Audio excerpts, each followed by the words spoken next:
Thank you, Jackie, and good evening, everyone. I have the honor of opening the batting. For Canadian friends, that's cricket, not baseball. And I'm going to start with a question for everyone in the room.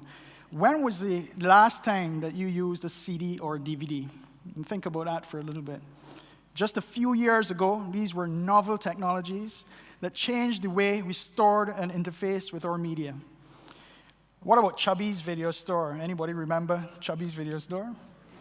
Can you remember the last time you actually rented a movie and had to physically go to a storefront to get it?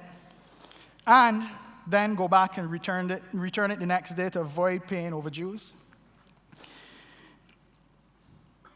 The fact that we now stream or download our media from the cloud can be attributed to disruptive innovation, which author and Stanford University futurist Tony Seba speaks about in his book, Clean Disruption. We've all seen disruptive technology in action, but I had never really given it much thought as to why and how it happens. Tony Seba has been studying this phenomenon for the past few decades, and in his work provides some useful insights on what we could expect in the energy sector.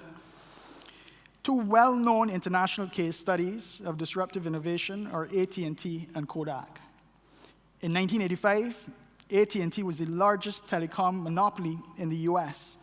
They invented the mobile phone and hired a leading research firm to forecast the size of the mobile market by the year 2000. That firm did its research and reported back that around 900,000 phones would be in circulation by the year 2000. The actual number turned out to be 109 million phones, out by an order of 120 times. And these are the experts, AT&T and leading consulting firms around the world. That same year, in 2000, Kodak invented the digital camera, but did not pursue the possibilities. And by 2012, it was facing bankruptcy because it had not adapted or adopted its very own technology.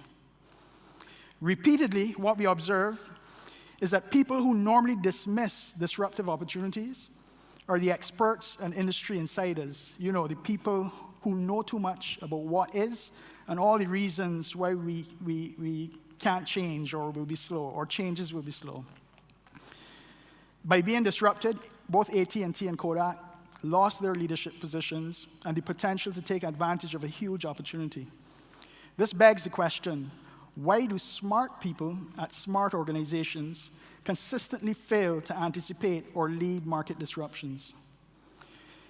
The answer to that question could very well lie in the fact that it is very difficult to think outside of your current context. Or, put another way, people become so busy defending the cash cow that they've spent years building that they don't see the disruptions coming. Seba's research shows that technology disruptions occur when the cost of technology drops dramatically in direct proportion to the ability of that technology to perform. So, for example, the capacity of computers, we all have heard of Moore's Law, capacity of computers continue to improve by over 40% every 2 years for the same dollar investment. So we can do more and more with smaller and smaller devices. We see the same thing happening with renewable technologies today. And the more costs drop per performance, the more technology is enabled. Adoption becomes exponential. However, to truly take advantage of technological advancement and diminishing costs, there also needs to be business model innovation that keeps pace. The marriage of the two leads to explosive, exciting opportunities. New ideas and services no longer take decades to take root. They flourish in years or months. For example, Uber didn't exist 10 years ago, and now they have more bookings than the entire taxi industry in the US combined. All because cloud technology and smartphones emerged and someone saw the potential that was there. That's where I get excited for Barbados and the role that light and power can play in helping transform our economy to a green one. Anyone who's heard me talk about Light and Power's 100-100 vision knows that all of us at the company are aiming to achieve 100% renewable energy and 100% electrification by 2045. It's an aspirational goal, but the truth is, given the convergence of technology, the will of the people to save foreign exchange, and as Jehu just indicated, government's policy commitment to reducing the country's carbon footprint, as well as the reality of disruptive technologies, I believe this vision will become reality far more quickly than we all expect. And it will come about out of sound business decisions. About 7 years ago, we introduced the Renewable Energy Rider, which encouraged customers to invest in solar PV. And today, that program has grown to the point where customers own about 15 megawatts of solar power.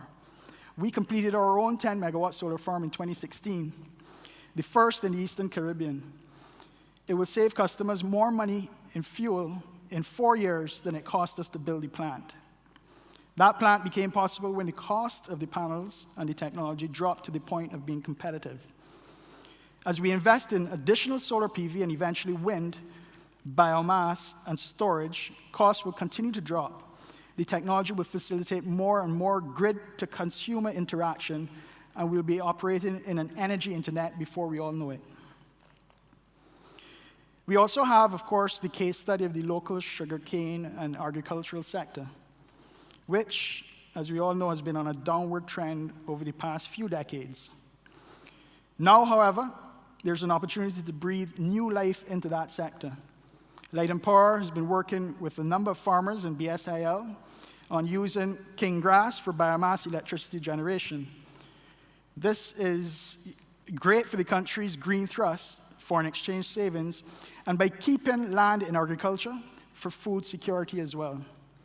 And I'm happy to say that we've actually, with our partners, shipped briquettes of king grass off to the UK for testing. And so clearly we're well on the way and making good progress on this front. Furthermore, we believe there's a place in the market for waste-to-energy generation using well-established and proven technologies. Waste-to-energy technology checks, again, like biomass generation, checks many boxes that are right for Barbados. It's a solution to our solid waste management challenges, it's green energy, and it will save foreign exchange. As our grid gets more technologically robust and our customers demand greater control, the 100% electrification side of our vision becomes clearer.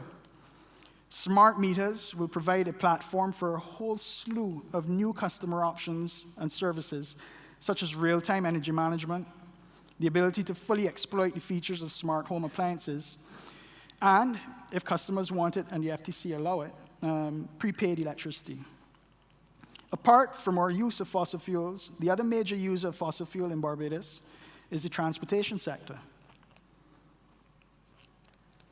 Great strides have already been made in deploying electric vehicles on the island and charging ports. I think we boast of having more charging ports on the island than gas stations, in fact. However, there still needs to be a deliberate, policy-driven framework to transform public transportation on the island. Both our foreign reserves and our environment will be better off for it. So what does all this have to do with technology disruption? Everything. EVs are not only the answer to polluted air and high fuel bills, but they also represent potential storage and a key piece to the renewable energy puzzle. With utility and customer storage in place, the solar energy generated during the day or when the wind is blowing can be stored for use at night or when the wind isn't blowing. In the immediate future, utility-scale storage will decrease our dependence on fossil fuel, which will save customers money and have the added benefit of improved reliability. The good news gets even better. The cost of storage will continue to fall as the technology improves and market volumes grow. Light and Power's plan is to phase out traditional fossil fuel generation over time as the renewable energy sector grows and customers take advantage of behind-the-meter storage options. What this means for Barbados is a new energy sector with new services, greater control for customers, and more efficient approaches by us as a utility. Our customers will become our clients, or partners even, as we explore the possibilities together. On the transmission and distribution side of the business, we will continue to ensure that every connection to the energy internet is safe, and that every user is provided for as we continue to provide the energy Barbados and Barbadians need to power every moment of every day. I thank you.